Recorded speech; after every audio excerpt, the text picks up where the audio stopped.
build. So you start to fight, everything's active, she's at full 100% capacity. You're going to do your skills and ultimates with Serval at the same time. Whenever you do an ultimate, Triby's going to follow up, Herta's going to do her ultimate, you're going to follow up. Huawa's going to energy battery everybody with the ultimate, you're going to follow up. And all of this is AoE follow-ups, so all of this is powering up Herta's enhanced skills more and more and more. So yeah, she's pretty much a character that kind of runs herself.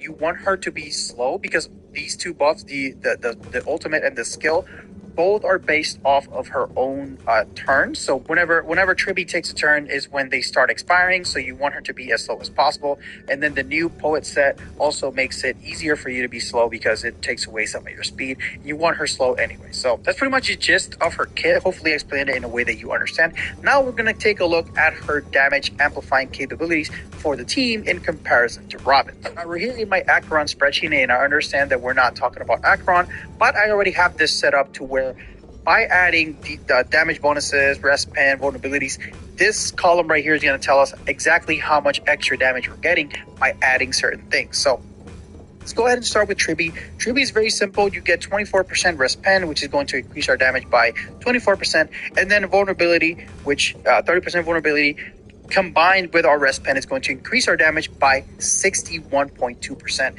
which is a massive increase with just having the character on the team, because remember, she has 100% out time. New Airlight Pro, our first professional hair dryer, augmented with infrared light technology for up to 14% faster drying, 11% less energy used, and hydration locked in. Dry with the speed of light without damage. Shop now. This is the damage amplifying capabilities that she has. Now let's reverse that and then let's insert Robin into the mix. Robin starts off by giving you 50% damage bonus, and then damage bonus is a damage amplifying component that's very tricky because the less damage bonus a character has on its own, the more impactful outside damage bonuses are going to be. So this 50% damage bonus for Acheron, since she already has about 128 damage bonus already, is going to only affect it by about 21%.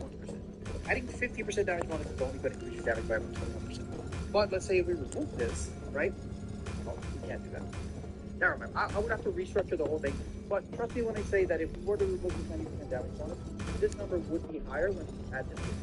So it varies between character and character. But let's say for this particular scenario, we add 50% damage bonus, increase our damage by 21%. She also gives us 20% crit damage because it's not a follow-up attack, so it's 152. Boom. That's going to get our damage to about 28%. And then Robin also adds 1,000 attacks, so we're going to add 1,000 attacks here to our Acheron, and the damage is going to be, actually, let me just reveal this real quick. We did that. And the damage application for Robin is about 66%. Or 66.05%, which is more than true. But remember that this massive jump in multiplier only came about because Acheron is attack scaling. So what happens when characters are not attack scaling? For instance, My Day, for instance, Casters, for instance, Blade, right? If we take the 1,000 attack away, that's up to 2, our damage goes all the way back down to 8%. So if the character is not attack scaling, is almost twice as good as Robin. Obviously, Robin also provides an extra advantage, which is arguably, well, it's not arguably, undeniably the best thing that Robin has is an extra defense weapon. So that's kind of undeniable. However, when it comes to damage amplifying, just when you focus on this one, it's going to almost perform the same as Robin's massive 1,000 attack with 50% kind of bonus. And crit damage, and it's going to be almost twice as good if characters are not escaping. So just to give you a visual representation of how strong Triby's buffs are. And now as a little bonus towards the end of the video, we're going to talk about vulnerability versus defense shred versus rest pen, and then what do we get when we combine them all together. This is a chart that a lot of you that watched my previous death shred versus vulnerability video, if you haven't, I highly recommend go check that out. Very, very good to explain the difference between vulnerability and defense threat.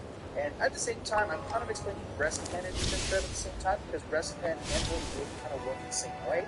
They're both a one-to-one conversion damage, as opposed to defense threat, which only starts to perform better at about 90%. And I know a lot of people romanticize defense strength, and it is very, very good, very, very strong.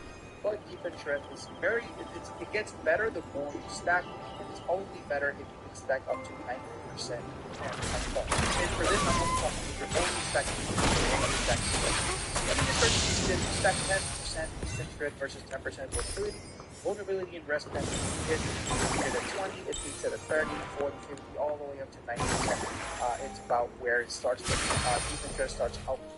However, the very interesting thing is that if you put them all together, if you add 10% vulnerability, 10% defense, 10% rest pen, you get 28% damage increase, which is better than just like adding 30 of this. Hopefully it makes sense. If you start combining them, however, if you add 20% vulnerability, 20% defense strength, and 20% rest pen, you get 61%. You get 101% if you just add 30 of all of them, right? So if you add 30 of vulnerability, defense strength, rest pen, you would have 101%, which is greater than 30 of this, 30 of that, or 30 of that, like fighting skills. So hopefully this kind of explains it. This graph is another visual that you take. You kind of don't see vulnerability and rest pen because they're together. They're pretty much the same exact line. The yellow line is going to be defense, and it goes up and down. Remember that the more you have, the higher the impact is. But look at the short little green line, and this one being together, how much more damage multiplier you get. It goes pretty much straight up. So hopefully I was able to explain all this in a way that you guys can understand it, and in a way that's easy to digest. Let me know in the comment section below if I did a good job explaining this. Let me know what you think about Tribby in the comments as well. And that's going to be it for this video, guys. Until next time.